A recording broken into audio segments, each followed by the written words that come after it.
आपका स्वागत है ज्ञान बाय गौरव सर। मेरा नाम है गौरव। दोस्तों, ये मेरी दूसरी वीडियो है। मैंने जस्ट इस चैनल को शुरू करा है आप सभी के लिए। मैं आशा करता हूँ मेरे जो पढ़ाए हुए टॉपिक्स होंगे आपके लिए बहुत लाभदायक हों और आपके पेपर में आए ये क्वेश्चन आपको लाभ देके जाएँ। तो दोस्तों, वीडियो को शुरू करते हैं और आज का ये टॉपिक है कौटिल्य और मैकियावेली की तुलनात्मक अध्ययन। इससे पहले मैंने एक वीडियो और डाल रखी है, उसमें आप कौटिल्य के सप्तांग सिद्धांत के बारे में देख सकते हैं। यहाँ पर कार्ड में भी मैंने उसको मेंशन कर रखा है, आप वो वीडियो भी जाके देख सकते हैं। दोस्तों, चलिए शुरू करते हैं। मैकियावेली और कौटिल्य के बीच का तुलनात्मक अध्ययन। देखा जाए तो दोस्तों, उससे पहले मैं बता दूं, कौटिल्य जो प्राचीन भारत के राजनीतिक जनक माने जाते हैं और जो मैकियावेली थे वो आधुनिक राजनीतिक विज्ञान के जनक माने जाते हैं। मैकियावेली का संबंध इटली यानी यूरोप से है, जबकि कौटिल्य का संबंध प्राचीन भारत से है। ठीक है दोस्तों, कौटिल्य और मैकियावेली के तुलनात्मक अध्ययन में हम देखेंगे कि कौटिल्य और मैकियावेली के बीच में कुछ जो समानताएं हैं और कुछ असमानताएं भी हैं। मुख्य रूप से देखा जाए तो कौटिल्य का प्राचीन भारतीय इतिहास से संबंध है, जबकि मैकियावेली का आधुनिक राजनीतिक विज्ञान से। यहाँ देखने की बात यह है कि कौटिल्य जो चंद्रगुप्त मौर्य के महामंत्री थे, ये 3री शताब्दी ईसा पूर्व के समय पर थे। इन्होंने अपनी किताब अर्थशास्त्र के माध्यम से अपने विचार प्रस्तुत करे थे, जिसमें भारतीय प्राचीन इतिहास का शासन व प्रशासन, राजनीतिक स्थिति, आर्थिक स्थिति का वर्णन किया है। और कुछ भारतीय राजनीतिक विचारक तो कौटिल्य को भारत का मैकियावेली भी मानते हैं। ठीक है दोस्तों, तो वहीं दूसरी ओर मैकियावेली जो आधुनिक राजनीतिक सिद्धांत के जनक भी है, इन्होंने आधुनिक कालीन राजनीति के विज्ञान को एक विकसित मार्ग प्रदान करा था। ठीक है दोस्तों, आगे देखिए। मैकियावेली और कौटिल्य के तुलनात्मक अध्ययन को हम निम्न प्रकार से समझ सकते हैं। सबसे पहला पॉइंट हम देखते हैं, कौटिल्य प्राचीन भारतीय विचारक है, जबकि दूसरी तरफ मैकियावेली आधुनिक यूरोपियन विचारक हैं जो इटली से संबंधित थे। दूसरा पॉइंट, कौटिल्य ने धर्म के महत्व को स्वीकार करा है। याद रखिए दोस्तों, प्राचीन भारत में धर्म का बहुत महत्वपूर्ण रोल था। न्याय व्यवस्था में समानता को धर्म से ही जोड़कर देखा जाता था। भारतीय धर्म बहुत ज्यादा इंपॉर्टेंट माना जाता था। तो कौटिल्य ने धर्म के महत्व को स्वीकार करा है, जबकि मैकियावेली ने धर्म और राजनीति को पृथक माना है, यानी धर्म और राजनीति एक दूसरे से अलग है। नेक्स्ट पॉइंट करते हैं।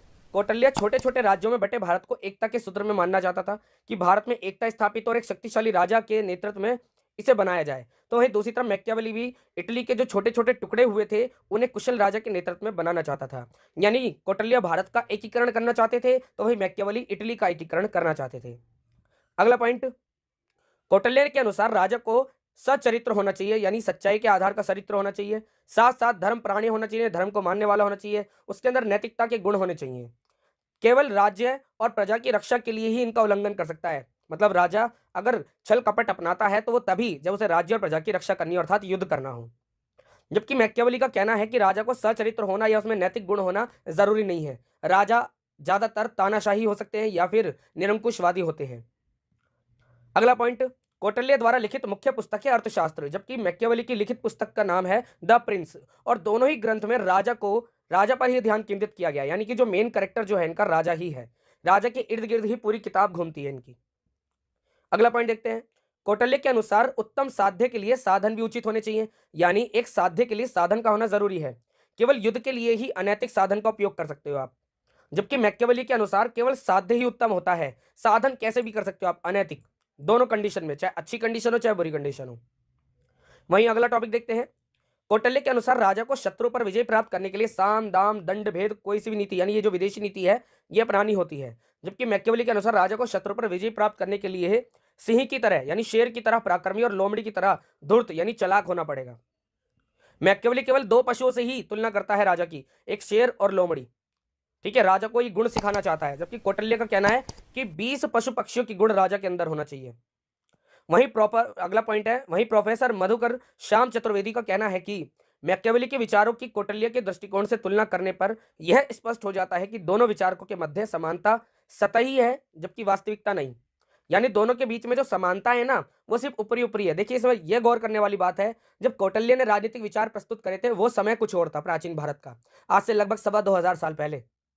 और उस जमाने की कंडीशन भी अलग थी, राजतंत्र व्यवस्था भी अलग थी, और उस समय पे शत्रुता मित्रता भी अलग तरीके से काम करती थी। लेकिन जब मैकियावेली का समय था, आधुनिक मध्यकालीन समय जो जुड़ रहा था, ये इटली का समय, यूरोप का समय कुछ अलग था। यानी मैकियावेली की कंडीशन अलग थी लेखन प्रक्रिया के समय, और कौटिल्य की अलग थी। तो दोनों को हम कंपेयर नहीं कर सकते। कंपेयर करना एक तरीके से विवादित टॉपिक हो सकता है, लेकिन हाँ, एक टॉपिक के हिसाब से देखा जाए तो दोनों का तुलनात्मक अध्ययन जरूर हम कर सकते हैं।